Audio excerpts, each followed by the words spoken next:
नमस्कार, मैं हूं अर्चित और आप देख रहे हैं ग्लोबल भारत संदेश। चलिए रुक करते हैं इस खास खबर की ओर। राष्ट्रीय लोक जनशक्ति पार्टी के राष्ट्रीय अध्यक्ष सह पूर्व केंद्रीय मंत्री पशुपति कुमार पारस मंगलवार को खगड़िया पहुंचे हैं। यहां उन्होंने संवाददाता सम्मेलन को संबोधित किया। इस मौके पर बिहार सरकार पर हमलावर भी दिखाई पड़े। उन्होंने इस दौरान भतीजे चिराग पासवान पर भी जमकर हमला बोला। इस दौरान उन्होंने विधानसभा चुनाव में सीटों को लेकर भी ऐलान कर दिया। उन्होंने इशारों ही इशारों में अपने भतीजे चिराग पासवान पर भी निशाना साध दिया।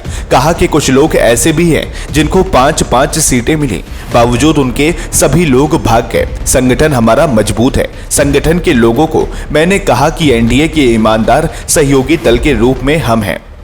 पशुपति पारस ने कहा कि आगामी दिनों में बिहार के 243 विधानसभा सीटों पर राष्ट्रीय लोक जनशक्ति पार्टी को मजबूत करना हमारा प्रयास है। अगर एनडीए के साथ हमारा तालमेल हुआ तो सभी सीटों पर हमारी पार्टी एनडीए की मजबूती के साथ समर्थन करेगी। अगर नहीं हुआ तो सभी 243 सीटों पर राष्ट्रीय लोक जनशक्ति पार्टी खुद चुनाव लड़ेगी। पूर्व केंद्रीय मंत्री ने कहा कि लोकसभा चुनाव में हमारे साथ न्याय नहीं हुआ। हमारी पार्टी दलितों की पार्टी है, इसलिए हमें न्याय नहीं मिला। फिर भी मैं एनडीए गठबंधन के साथ था और हूं। उन्होंने कहा कि 31 जुलाई को हमने पटना में पार्टी की बैठक बुलाई है, जिसमें बड़ी संख्या में कार्यकर्ताओं ने भाग लिया। खुशी की बात है कि हमें लोकसभा चुनाव में एक भी सीट पर लड़ने का मौका नहीं मिला, फिर भी हमारे दल के लोग भागे नहीं।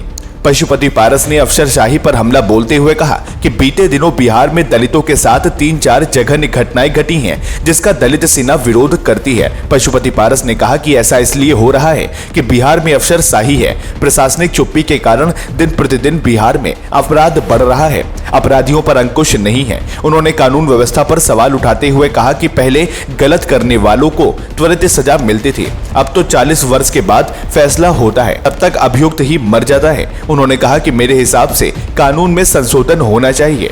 उन्होंने कहा कि एनडीए से हमारी नाराजगी थी, लेकिन राष्ट्र हित में हमने अपनी पार्टी को माइनस में कर एनडीए का समर्थन किया। आजादी के बाद देश को पहला ऐसा प्रधानमंत्री मिला है जो विश्व स्तर पर सर्वमान्य नेता है। लोकसभा चुनाव प्रधानमंत्री नरेंद्र मोदी के व्यक्तित्व पर लड़ा गया था।